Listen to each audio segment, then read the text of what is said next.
So now that we are not just working with two numbers, we will start writing multiplication a little bit different. So ways to write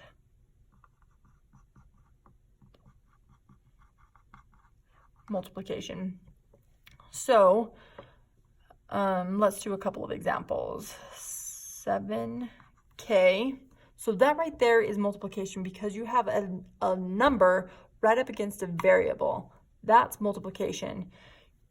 Be careful with stuff like this because if I said, all right, k is equal to 2, you can't just substitute it in and be like, boom, that's 72.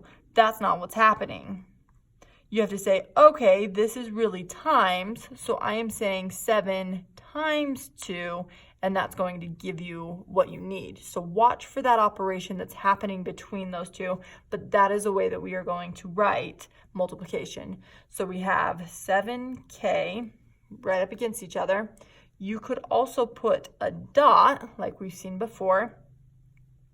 You could put parentheses, which I really like, and we are getting away from that little x. So I don't love it. These two are going to be your most common.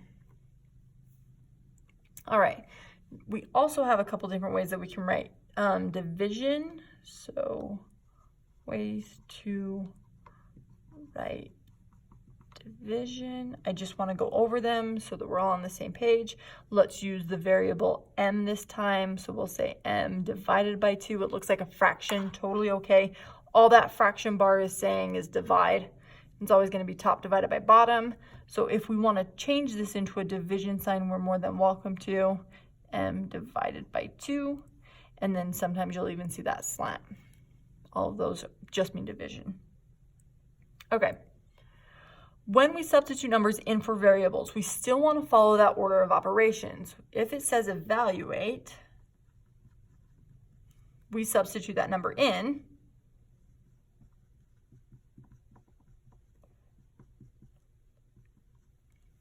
And then we solve. Let's do an example. Let's say 3x minus 2 for when x is equal to 5. All right. So now I have my expression, I have what x is equal to, I can substitute the value in for here. Be very careful that you don't just substitute it in like, oh, 35 minus 2, you're going to get it wrong. The operation that is happening between these two is multiplication. So we have to keep that operation when we substitute our number in. So you can either put it with a dot in between. I personally like to put it in parentheses. It helps when you get into some of the more difficult math that you'll be getting into in high school. So I like to start you off here. We see that this is multiplication, so we make sure that we keep that operation when we substitute our number in.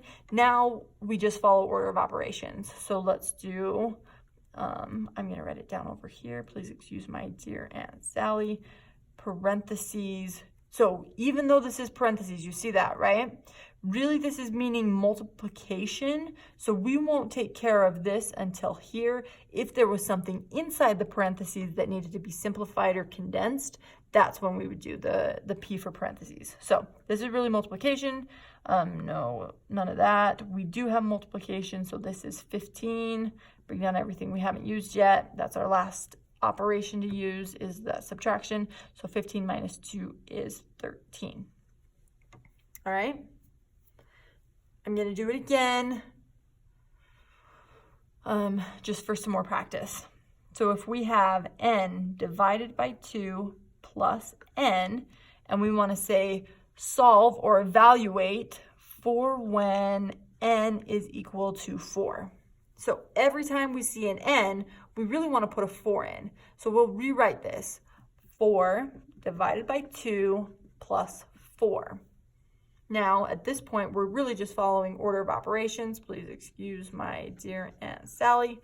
No parentheses, no exponents, multiply and divide. Here's division, 2.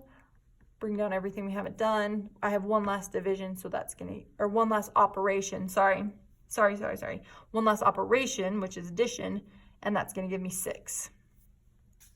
Now, you guys are going to try a couple of these.